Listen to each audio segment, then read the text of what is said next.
So we're deep in this repair now. A lot of fun here. It's always the trickiest stuff, this little stuff. Yeah, if you guys didn't watch the last video, all these panels here I made, they're all in place, ground down. Little filler on there, it should look great. There won't be any signs of any of that stuff when I'm done. And this is very strong because it has several layers of metal. In fact, I still need to make the one for the other side. On this side here, there was a hole here, and again, this side didn't line up, which lines up fairly good now. It's a little bit low, which is fine. I can put a little bit of filler on there. Won't take much to get it right. So I layered I had the metal bent in a little bit early, and I layered one piece over the other, and then tucked it behind here, and then welded it to there, so it's plenty strong. Tacked the floor in, but I still got to go around all the way around. But I'm going to make another piece of metal for this area. I'm going to have to cut this part off. So there's a lot going on. That's got to come off all the way up. There's a lot going on just these cargo door inners. I did get my panel adhesive for that. I'll be doing videos on that here pretty soon, but I figured maybe I'll just finish this out. I don't know. There's a lot here to do too, so this door's got to get the same as this one. I cut all that out. I just cut this edge, made this piece here. Those of you guys who didn't watch the other video, and I'm gonna have to do the top edge the same way. So I'll make that piece, and then if you notice, I was able to shave down to right here to some solid metal where it was just the edge that was really rusted, and then I'm just going to take another piece and then butt weld it right against there all the way along, tack this piece in so that my support will hold, and that's kind of how that's going. So what I'm going to do is, again, I think I'll probably just put you guys on a hyperlapse somewhere and let you guys just watch, and then if I see something more detailed, then I'll just stream you guys back in and show you something interesting. But at least I'm explaining it now so that you can, when you're watching in high speed, you can kind of see what's going on, and that way it makes total sense to you what I'm doing. So one of the things you do need for this repair right here, I'll show you real quick. The reason I have this mess of tools all out here is because I'm pretty much using all these, everything down there, and just look at all the shavings and different things when I'm making stuff. So one of the things you need for this repair right here is a pair of these pliers. I'm going to get you guys back a little bit because I'm kicking you already. Sorry if I hurt you. All right, so I think it's not this one that I need. Oh, yeah, it is. It goes on here like that. And to hold this in place, you need something like this. So if you can see that, so you can grab around it. That's why you have these, and they have these at Harbor Freight if you don't have a set. I could split between these two layers. Let me show you. I could take a cutoff wheel and trim off the inner layer here, and then butt weld this piece in onto that. But it would probably add, about 2 hours to this at least, maybe even a whole day of time of cutting that and then getting exactly the right distance and then trying to butt weld it and then grinding this down straight. See how that's crooked right now? But if I just lay it over the top, it's going to save me a couple hours. And the result is going to be pretty much the same, other than I'll have stacked metal right here. I'll have a little bit of stacked metal, and I'll have filler along that edge. So sanding into the corner is always hard, but I think it'll still be a lot faster than me trying to butt weld that piece in. So just so you know, that you guys are trying to do it, maybe you're trying to do it uber original. I'm just trying to get it to, be functional. So that's why I'm doing it this way. I could do it the other way probably too, but just to take more time. I could do just about anything any way I want, but I don't choose to do it the other way because it's just time consuming, and I don't think I'm going to get any better, a significant result difference on the exterior of the vehicle, and I don't want to have that much time and money in something because then I don't enjoy it when it's done. So that's the key thing that I'm looking for. if you watch some of my other videos, you will see very clearly why I don't do that.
Right, so this is what we end up with here. It is too wide on purpose. I always make them a little bit wide because it's easier to grind it down than it is to try and get it exactly the same. So let's take my grinder and just run along here with the flapper wheel, clean that up, clean this up here, and just grind it down till it's just the right size, and then I'll grind all these little welds down. They got kind of rough because I got into the painted stuff a little bit, and it kind of mounted the weld a little bit, but they're holding, and that's the most important thing. You can burn through that paint. You just have to burn it a little bit and then hit it again. Do it a few times, you'll get it all down. You can't go through paint. People think you can't. Yeah, you know, if you grind it off and it's contaminated, then then you gotta make sure that it's not. And that's all little things you gotta look at. So I got all this on there. It's not really slightly wider, but I need to hammer this down. So all those little things you have to kind of do with hammer work. Yeah. Then I'll bring you guys back in later when I get it all completely done. I won't get that all in these videos. I'll probably do that when I do my finish work and my filler and all that. I'm just doing the rough end metal right now, and then I go back and do all the other stuff. So anyway, that's it for that section there. That should be done for now. I do still need to make the filler panel here. I still need to make these things here. So I'll be putting that in this video, I think, as well. These little pieces, the filler pieces here. These I do with 22 gauge. This is pretty thin metal here. And I'm sistering them in there, so I kind of want them to be flat. and that seems to work out pretty good. Kind of gives you 2 thicknesses of metal there, and there's enough room for it usually. So anyway, sometimes you can't have room for that. So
alright, so I'll put this on a little bit faster. Let's kind of show you guys what I'm doing here. On this side, got this tacked in place. I'm just gonna run a bunch of tacks on here.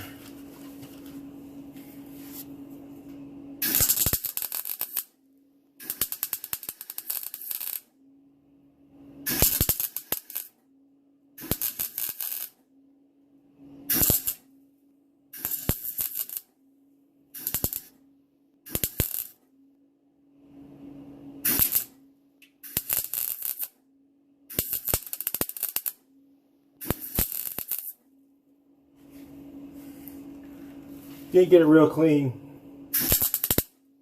Hard to get clean back here. So I didn't want to put a whole lot of time.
Hammer alert!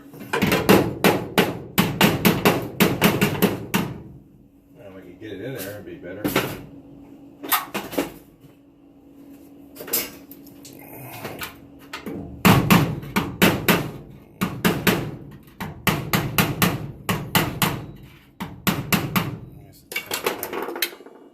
Just doesn't look like it. That should be good. See some down here at the bottom. Get you guys looking in the right place. Down here.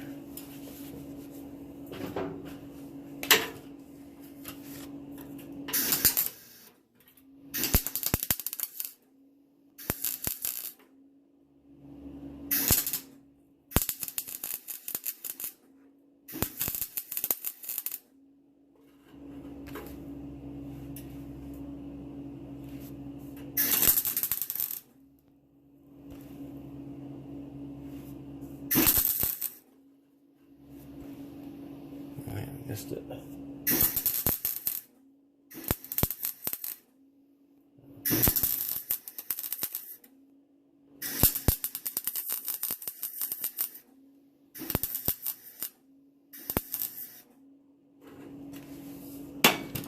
Try to get both surfaces hot, melt it together.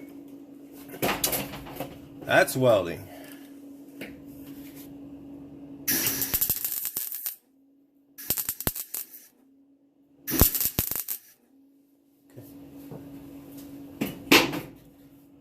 melt it.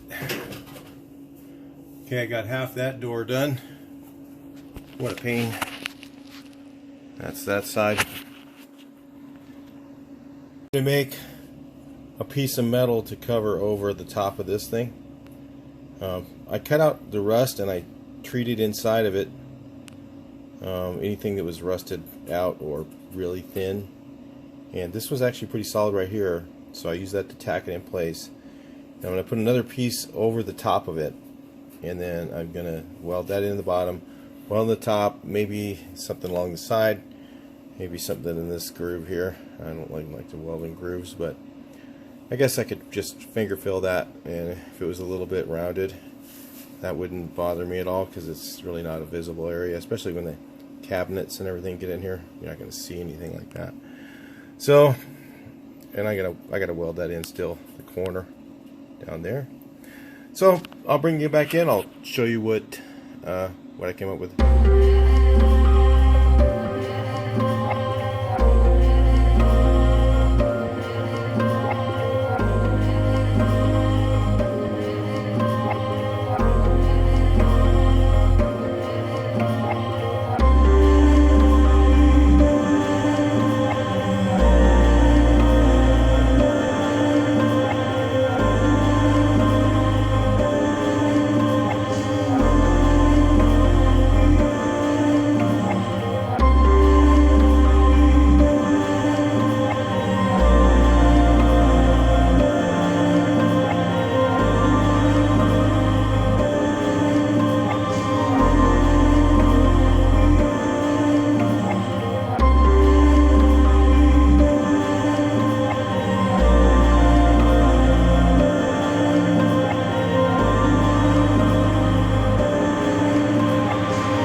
Alright, so I know that looks like shit. Looks like I got it across here in a few places. Really, that's all it needs. But I'm using this 110 volt welder, and I don't usually use that. I have a 220. I could just go over that again with my 220, turn the heat up, and just melt that sucker smooth. But you know, it's in right now. We're waiting for parts, so I'll just have to wait till I get my parts, and I'll just run over that again. Much easier than just trying to grind it down and trying to fill it in with that thing. It just doesn't have enough heat to remelt everything. I was trying to get from one end to the other and fill a gap, and it just, no, it doesn't do it. But anyway, got it hot down here pretty nice, and you know, it doesn't look too bad, but you know, like I said, I'll clean that up with the other welder once I get the parts. I'm waiting for my fan motor, so let's take a look here what this looks like.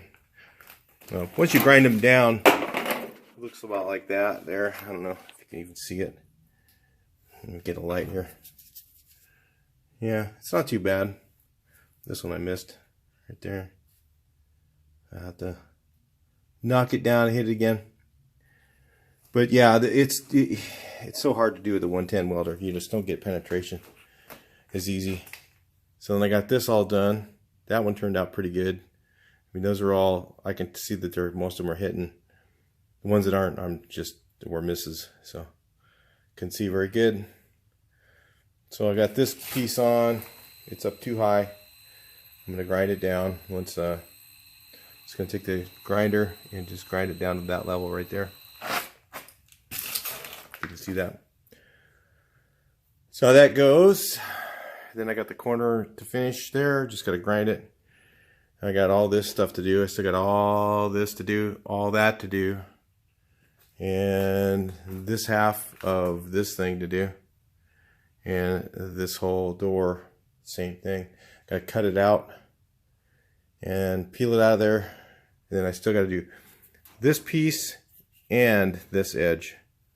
It just takes a lot of time, and I don't have to do the whole edge because it's just not rotten all the way up. It's just like about a quarter of an inch, eighth inch to a quarter inch in is wiped out, which is going to be hard to put a piece on there and weld it and get it straight. I get it, no problem, but it just takes time. It takes a lot of time. Like all that stuff took a lot of time. But once I get out of here, then I can get that floor side in there, and that should go pretty quick. And then I'll be onto the dog legs and all the other nightmare stuff in the front, which is not going to be fun. It's not that bad. It's just slow. Actually, this won't take me that long to do. But what will take me, that'll probably take me about 2 days probably to do that. These will probably take me a few hours, but what's the nightmare is that's separated from the door. Yeah. That's going to be hard to fix, because this is really, really flat metal, and it's just as soon as you touch the welder on it, it's warped. I might just bust this, take it off and use this baby right here, this TIG welder. Then I can do, you know, put it about 30 amps, and I can probably make that one look fine. It's, you know, and not everybody has one of these, so I'm not doing stuff TIG welding. If I wanted to, I could have put this on a rotisserie and TIG welded everything, and it'd be, you know, perfect. You know, I don't want to do all that. That's just crazy. I don't even want to go there with my life. I got too many other things to do. All right, so that's it for the video. This one, I'll talk to you in the next one. Got a lot more coming on this bus, and like, share, and subscribe. Make sure you comment. We'd love to hear those comments, good or bad. I'm sure there's going to be some people that say I can't weld, so I already know better. I can weld. It's just I'm using a piece of crap welder. It's like using the Harbor Freight, you know, 120 or whatever those things are, the MIG, and they just don't have enough heat. Okay, talk to you in the next video. Please like, share, and subscribe.